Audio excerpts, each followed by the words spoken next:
Alors, nous voici arrivés à la vigile, la grande journée de vigile, de jeûne, d'attente, de désir, les dernières heures avant la toute sainte nuit. Et je commence par quelques stichères ou tropères ou antiennes, la liturgie orientale. Prépare-toi, Bethléem, clame ton allégresse, désert, réjouis-toi, voici que l'étoile s'avance, annonçant l'enfantement du Christ. La grotte va accueillir celui que nul espace ne peut contenir. La crèche va recevoir l'éternelle vie. Ô crèche, reçois le Verbe illuminateur de nos âmes. Dans l'émerveillement, les bergers vont se prosterner. Isaïe danse d'allégresse, prophétise à la Vierge Marie que le buisson enflammé ne sera pas consumé par l'incandescence de notre Dieu. Ô Bethléem, prépare-toi, que la crèche et la grotte soient toutes prêtes à recevoir le Seigneur, etc. Voilà, que notre cœur soit tout prêt à être une petite grotte confortable pour accueillir notre Seigneur.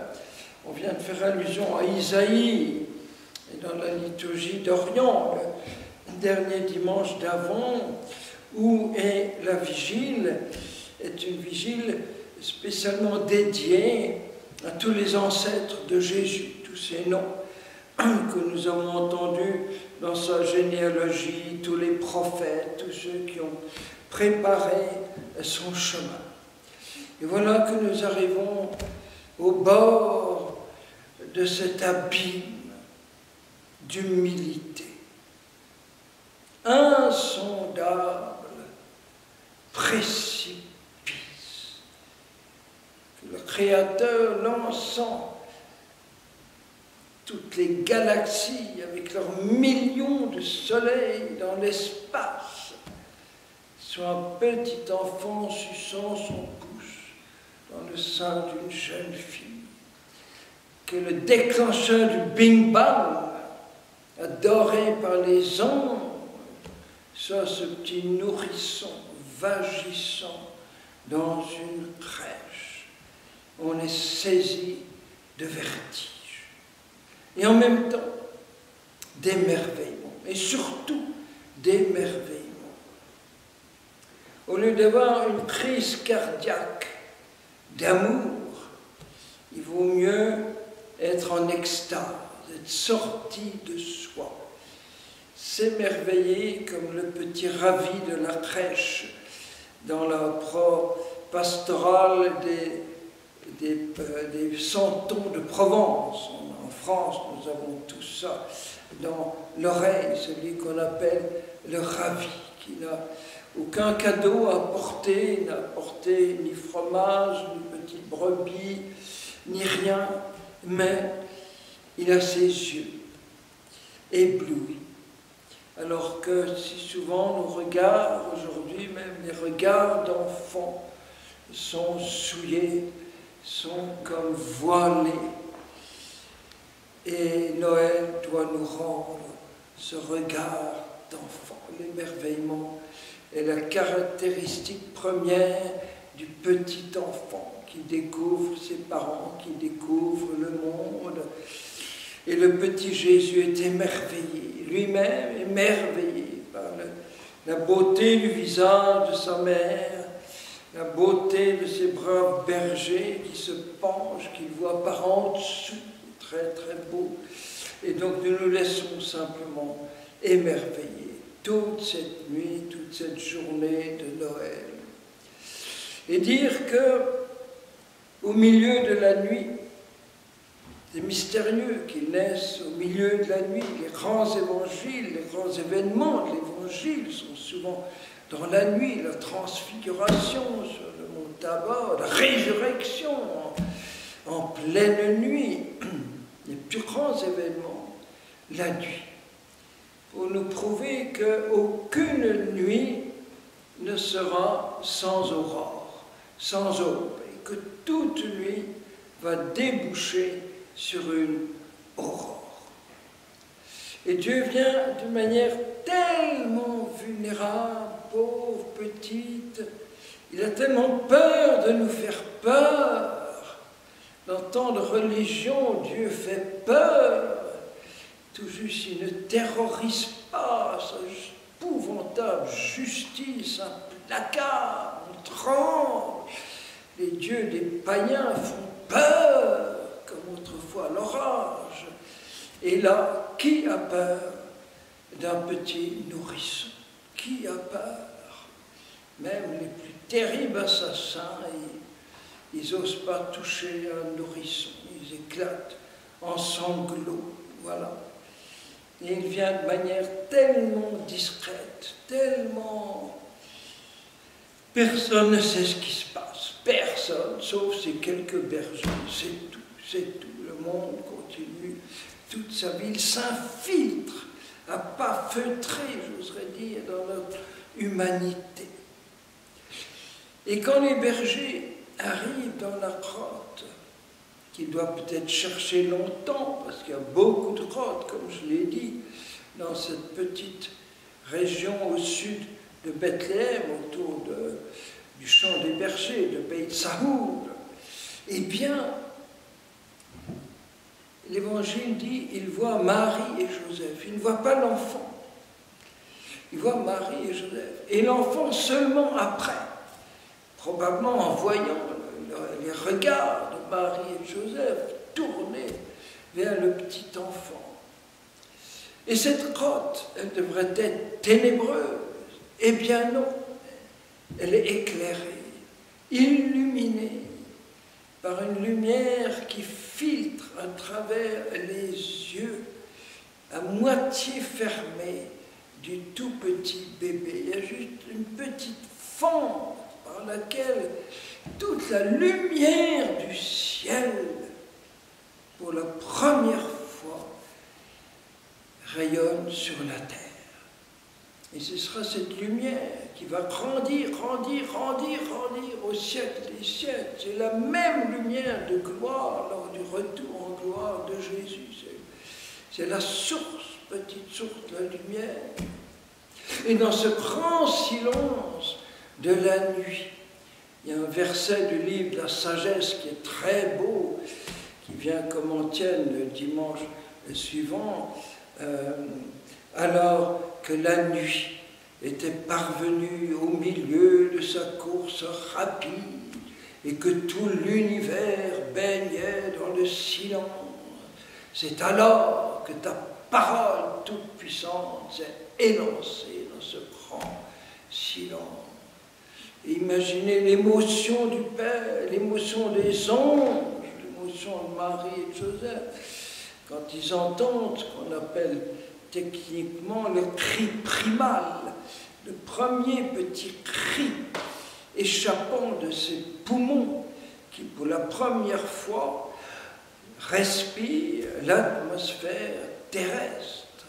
C'est bouleversant, ce petit cri de l'enfant. Et toute la vie de cet enfant se terminera par son cri final sur la croix, ce grand cri. Sa vie commence avec un cri, se termine avec un cri. Comme sa vie commence, il y a déjà 9 mois, moins 3 semaines, par ce petit muscle tout ouvert, qui est le cœur, le premier muscle qu'on détecte sur l'échographie au 21e jour, où on discerne déjà les toutes premières pulsations minutes de ce cœur après 21 jours. C'est bouleversant. Et toute sa vie qui commence par ce petit cœur ouvert va se terminer de nouveau par un cœur ouvert. Alors maintenant, je dois terminer aujourd'hui, donc un mot d'enfant, une intention, une histoire. Alors, le mot d'enfant va être cette fois-ci un conte pour enfants, mais un conte très théologique. Donc, Joseph va entrer dans la grotte une vieille femme qui a peine à marcher, qui titube, on dirait qu'elle a des siècles de vieillesse, elle est toute courbée, toute ridée, elle n'est pas belle à voir. Alors Joseph a un peu peur, c'est peut-être une sorcière. Et alors elle s'approche de la crèche, et Joseph tremble de plus en plus, mais la laisse faire, voilà. Et tout à coup, elle glisse sa main dans la paille, sur la crèche, retire sa main, et hop là, elle bondit de joie, elle se met à danser, elle a 18 ans, elle est rayonnante, toute belle, archi-svelte, elle sort au soleil levant, en train de danser. Joseph, sidéré, qui dit à Marie, « Mais Marie, tu ne m'as jamais dit que tu avais une petite sœur jumelle. Mais écoute, ta jumelle, elle te ressemble comme 2 gouttes d'eau, c'est pas croyable. » Alors, très intrigué, Joseph regarde ce qu'il y a dans la paille, ce qu'elle a bien pu offrir à l'enfant.